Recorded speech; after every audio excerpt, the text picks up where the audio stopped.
अनजान प्रेमी एक गुमनाम शहर की बेहद असीम गली में रहता जिसमें मेरी कल्पना गूंज बताऊं। आज मैं सुबह जगा तो पाया कि बाहर से कुछ ज्यादा ही चहल पहल आवाजों की चहक गूंज रही है। मैंने बाहर जाके देखा तो पता चला कि कुछ लोग हमारे सामने वाले घर में शिफ्ट हो रहे हैं। मैंने अंदर लौटने की कोशिश की तभी उसी वक्त शोर में किसी की पायल की झनकार मेरे कानों तक पहुंची। मैं ठहर गया। उनका चेहरा सादगी और खूबसूरती से मिसाल दे रहा।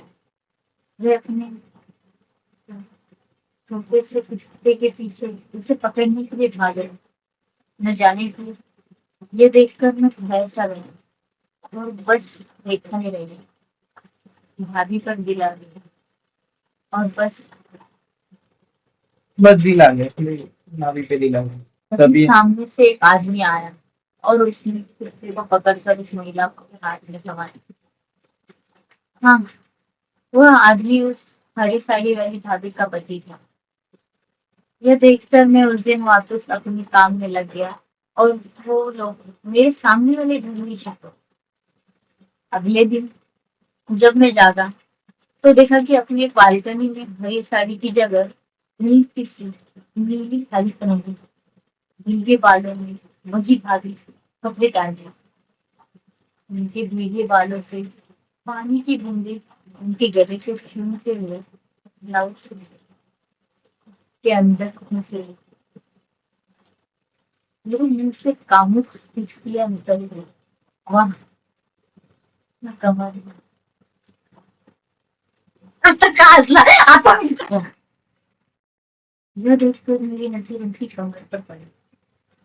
मेरे मुंह से कामुक हिचकियां निकल गई। क्या क्या कमाल है। सुबह के सुनसान मोहल्ले में शायद मेरी सिस्टिया भाभी के कानों में पड़ गई। उन्होंने मुझे देखा फिर वो अंदर चले गए। मैं कुछ देर उन्हें सोचता रहा फिर उठा और तैयार होकर अपने काम पर चला। अगले ही दिन उन्होंने अपने घर में पूजा रखी थी। मैं सबसे नजदीकी पड़ोसी था तो मुझे उन्होंने बुलाया। जब मैं उनके घर पहुंचा तो देखा कि कई सारे लोग आए। इसी बीच मेरी और भाभी और उनके पति से बात। उनके पति आर्मी में थे और उनकी शादी को सिर्फ साल ही हुए थे। भाभी का नाम पूछा तो पता चला कि उनका नाम कल्पना है। हम बैठे थे तभी चाय लेकर आई।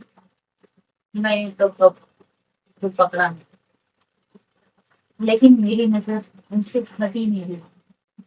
आज उन्होंने गले में मंगलसूत्र पहना सन से सन चल रहे। आज उन्होंने गले में मंगलसूत्र पहना था जो कि उनकी ब्लाउज के बीच में फंसा हुआ। मैं अपनी नजरें चुराई और चाय लेकर सबसे बातें करने। पूजा के बाद सब खाना खाने बैठे। उन्होंने मुझे भी बुलाया लेकिन मना कर दिया और कहा मैं थोड़ी देर मदद कर दूंगा बाद में खा लूंगा। हम कुछ लोग खाने खाना दे रहे थे तभी कुछ सामान लाने के लिए मैं किचन में गई। भाभी ऊपर से कुछ सामान निकाल रही थी तो थोड़ा असहज हो रही थी। फिर भी उन्होंने सामान को पकड़ कर नीचे खींचा। अचानक से वह सामान मेरे ऊपर गिर गया। भाभी घबरा कर मेरे गले पर जहाँ चोट लगी थी हाथ रखकर बोली लगा तो नहीं।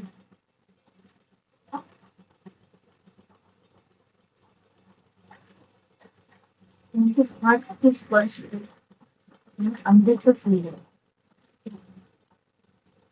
और सिर हिलाकर ना में जवाब दिया। इतने में वह नीचे गिरे बेलन को उठाने के लिए झुकी।